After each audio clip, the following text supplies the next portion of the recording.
Part 1. The Garden Party. Frank Neri's mornings had become routine, quiet and uneventful, just the way he liked them. He sat on his patio with a cup of black coffee, reading the daily news on his iPad. He lived a modest life along the Pacific coast in his hometown of Oceanside. Since leaving the FBI, he kept telling himself he was done chasing after criminals.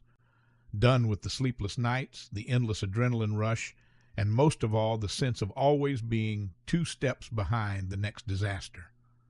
But trouble had a way of finding him. His phone buzzed on the counter, interrupting the calm. Frank glanced at the screen. Isabel. "Dad, we've got a situation. David Anderson's dead. Possible homicide." Frank's grip tightened around the phone. He had known David since childhood. David was a wealthy, influential businessman and had built an empire in the town. Real estate investments and high-end properties. But like most men of power, he had his fair share of enemies. "Where?" Frank asked, already pulling on his jacket. "The Anderson estate. The party last night, it didn't end well. We need someone with your expertise. Mind coming down?" Frank paused. "I'll be there in 20 minutes. When Frank arrived at the Anderson estate, the front gates were open, and squad cars lined the driveway. The sprawling mansion loomed ahead, a testament to Anderson's wealth, its polished exterior giving no hint of the grim scene inside. The remnants of the garden party were still visible, crumpled napkins, empty champagne glasses, and flower petals scattered across the lawn. Isabel met him at the door, her dark hair tied back in a no-nonsense ponytail, her face set in a grim expression of someone who had already seen too much that day. "Thanks for coming, Dad," she said. She motioned for him to follow. "We found him in his study. Poison, we think." "Poison?" Frank raised an eyebrow as they walked through the grand foyer, their footsteps echoing off the marble floor. "That's an old-school choice. Someone close to him really wanted to see him suffer." "Yeah, classy, right?" Isabel shot him a glance. But it wasn't subtle. Someone wanted him dead and fast. They entered the study, a grand room lined with dark wood bookshelves, a fireplace in one corner, and a large oak desk dominating the center. Behind it, David Anderson sat slumped over, or what was left of him. His hand clenched a tumbler of whiskey, his lifeless eyes staring blankly ahead. The room smelled faintly of alcohol and something else, something bitter. Frank approached the desk, his eyes narrowing as he scanned the scene. "No struggle?" "Nope," Isabel said, standing beside him, arms crossed. "Whoever did this didn't give him a chance." Frank examined the whiskey glass, tilting it slightly. "Tumbler's clean, no residue around the rim, but it smells off. Someone tampered with his drink, but it wasn't sloppy." He glanced over at the bottle on the desk. "Looks like a fresh bottle. Anyone touch it since he died?" "No," Isabel said. "We've kept the scene intact. Forensics will take a closer look, but we're working with the theory that someone slipped him the poison during the party." Frank's mind raced, piecing together what little they had. David Anderson, wealthy and powerful, was surrounded by people at his own estate and poisoned at his own party. Whoever did this wasn't afraid of being bold, but they were careful too. "Who had access to him last night?" Frank asked. Isabel sighed, rubbing the back of her neck. "That's the problem. Everyone. The garden party was packed with guests, clients, friends, family. Half the town was here." "Half the town, huh?" Frank muttered, walking around the room, eyes scanning every detail. "Makes it harder, but people always leave traces." He paused at a side table, spotting an empty glass near the window that overlooked the party, sitting alone, away from the others. It wasn't part of the neat arrangement of crystal goblets and fine china. This glass was unassuming and out of place. He bent down and sniffed it, studying it closer. "Who drank this one?" he asked. Isabel shrugged her shoulders. "No clue. It's odd. Something about it feels deliberate, like someone wanted to leave it behind, a professional." He stood up straight, his mind working. "Or whoever did this might have thought they'd covered their tracks, but they might have gotten careless." Isabel gave him a sideways glance. "Which is it, a professional hit or a crime of passion? You're saying the killer just left a clue lying around?" "I'm saying the best plans fall apart when people get nervous." He stood back, surveying the room once more. "Let's get a list of everyone who was at the party last night, and make sure we know where they all were when Anderson died. I'm betting someone's got a story that doesn't quite line up." Interrogations. Frank spent the next few hours combing through the guest list, speaking to Isabel's colleagues, and piecing together the night's timeline. As he worked, he noticed a pattern emerging. 3 guests in particular stood out. Anderson's business partner, Greg Whitman, who had been rumored to be on the verge of a bitter split, his estranged brother, Mark, who had shown up unexpectedly at the party after years of silence, and Rachel Cooper, a socialite with a penchant for scandal and secrets. Each of them had motives. It was late when Frank decided to return to the study. Something about the room had been bothering him all day, and as he stood there alone, he noticed it. David Anderson's desk, the locked drawer. He hadn't seen it earlier, but now, under the dim evening light, he could tell it was slightly ajar. Curious, Frank knelt down, pulling the drawer open. Inside was a small velvet pouch.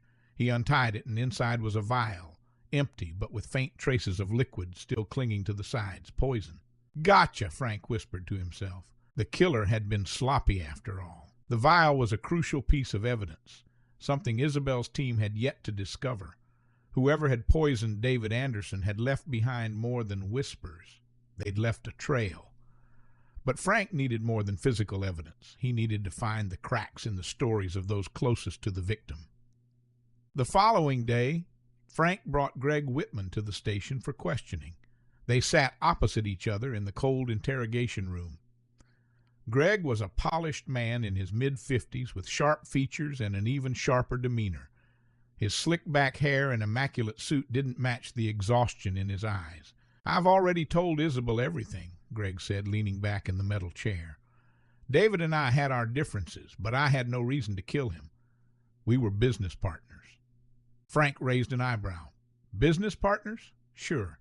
But from what I've been hearing, your partnership was about to dissolve.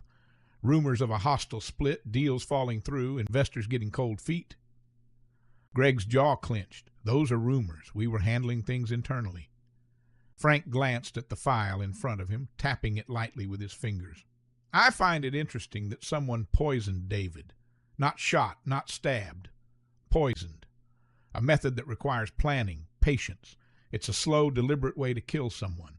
You had plenty of time to do it at the party, surrounded by people, no one paying attention." Greg's eyes darted to the side for a moment, betraying his calm. "If I wanted David out of the picture, there are easier ways to do it. You're barking up the wrong tree, Neri." "Maybe, but let's talk about where you were during the party. Witnesses saw you near the bar, then at the study with David. You two had a private conversation that lasted longer than most people expected."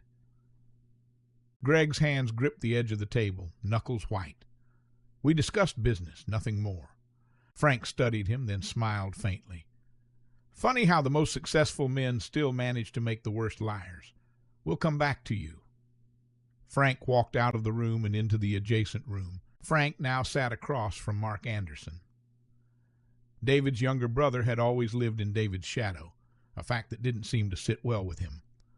Mark was rougher around the edges, his face unshaven, his clothes a bit disheveled. He looked like a man who had lived hard and long under the weight of resentment. Mark shifted in his seat, arms crossed. "You think I killed my own brother?" His voice was defensive, eyes dark. Frank remained calm, watching him closely. "I think you had plenty of reasons to want him dead. You've been estranged for years. You show up out of nowhere, attend the party, and next thing we know, David's dead." Mark snorted. "You think just because we had issues, I'd kill him? David was an arrogant son of a bitch, but he was still my brother. He called me and asked me to come. Said he wanted to mend things between us." "And did he?" Mark's expression darkened.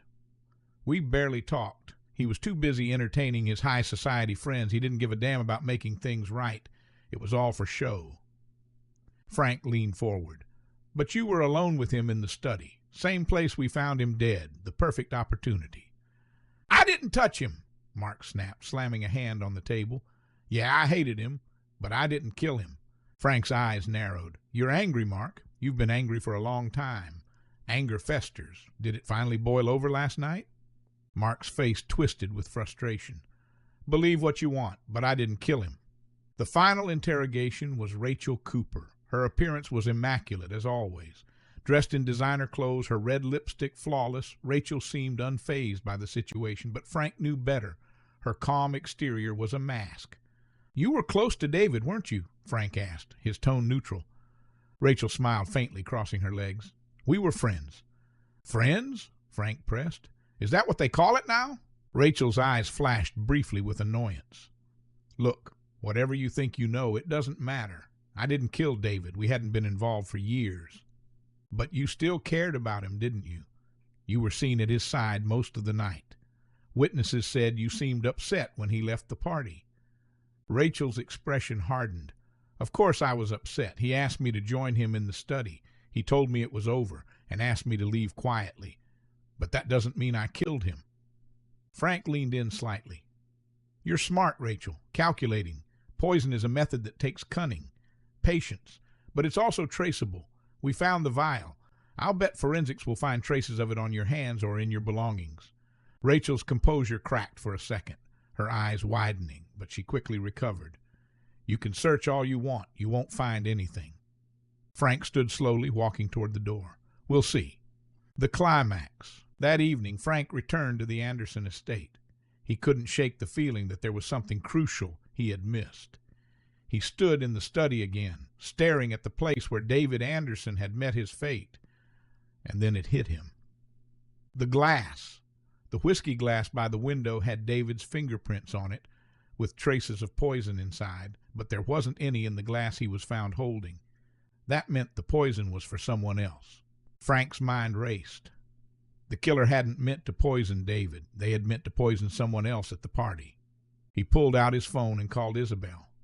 "I need you to meet me at the Anderson estate. There's something we missed." When Isabel arrived, Frank was already pacing the room. "It wasn't David they were after," he said, barely pausing to greet her. "It was someone else." Isabel frowned, crossing her arms. "What do you mean?" "The poison in the glass by the window was meant for someone else, but David drank from it. Why?" Isabel's eyes widened. "You're saying someone else was the intended victim?" "Exactly, and we know who." Frank's theory led them back to Rachel Cooper. After a little more digging, they uncovered the truth. Rachel had been the real target. When David asked her to leave, he had unknowingly drank from the glass meant for her, then sat at his desk and died before drinking from the second glass that was meant for him.